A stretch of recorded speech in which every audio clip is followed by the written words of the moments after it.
मी श्याम सुरेश फुलगावकर, लोकनियुक्त सरपंच ग्रामपंचायत Phulgaon. November 2023 मध्ये मी लोकनियुक्त सरपंच म्हणून निवडून आलेलो आहे आणि नोव्हेंबर 2023 पासून माझा जो कार्यकाळ चालला आहे किंवा मला गावाच्या विकासासाठी जे मी प्रयत्न करतोय, तर त्यामध्ये ज्या पद्धतीने मला अडचणी निर्माण केल्या जात आहेत किंवा ज्या पद्धतीने मला माझी प्रतिमा मलिन करण्यासाठी एक टीम प्रयत्न करते आहे, तर आता त्या ज्या अडचणीचं आहे त्याने चरणसीमा ओलांडली आता. आणि 2 वर्षानंतर 2.5 वर्षानंतर आता माझ्यावरती अविश्वास प्रस्ताव दाखल झाला आहे.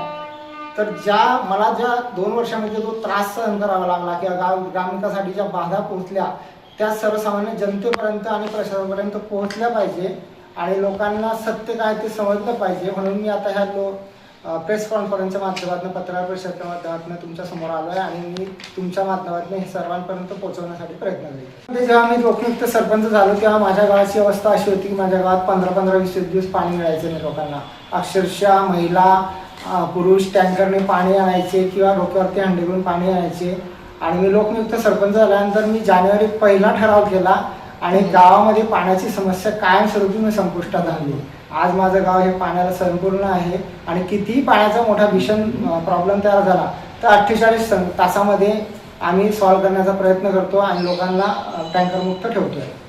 परंतु त्याही पलीकडे विकास कामं असतात, स्वच्छतेचं काम आहे, ड्रेनेज सिस्टीमचं काम आहे, इतर रस्त्यांचे काम आहेत. तर तिथं अशी एक टीम आहे जी माझी विरोधक म्हणून काम करते आहे. उपसरपंच व काही 8 सदस्य आहेत की ती वारंवार विकास कामांना बाधा पोहोचवते. प्रत्येक मिटिंगला एखाद्या विषयाला मंजुरी देतात आणि ते मंजुरी घेतल्यानंतर ती कामं सुरू आली की त्याच्या तक्रारी सुरू करतात किंवा ग्रामसेवक एवढं प्रेशराईज करतात की 2 वर्षामध्ये 13 ग्रामसेवक बदलले.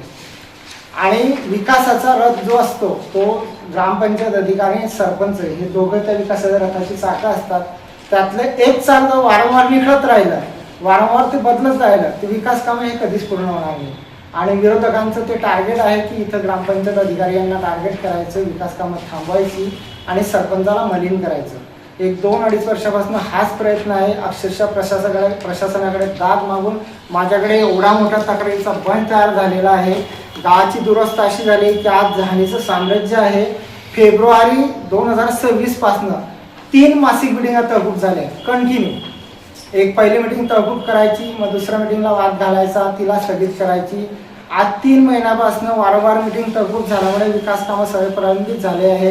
गावामध्ये गटरी सगळं तुंबले आहे, ड्रेनेज सिस्टम पूर्ण तुंबली आहे आणि त्याचा फायदा विरोधक सरपंचाची प्रतिमा मलिन करण्यासाठी करत आहे. पण खरं कारण जनतेपर्यंत पोहोचतच नाही की मिटिंगमध्ये जे ठराव केले जातात, मिटिंगमध्ये ज्या मंजुरी घेतल्या जातात त्यालाच जर योग्यरित्या चालना मिळत नाही आहे तर विकास कामं होतील कशी.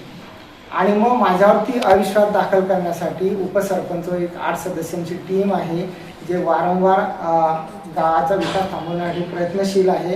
आणि त्याच्या मागचं कारण आहे की सरपंचाला वर अविश्वास आणून उपसरपंचाच्या हातात कारभार गेला पाहिजे आणि आपण ह्या गावाची धुरा सांभाळली पाहिजे. हा याच्या मागचा राजकीय खेळ आहे.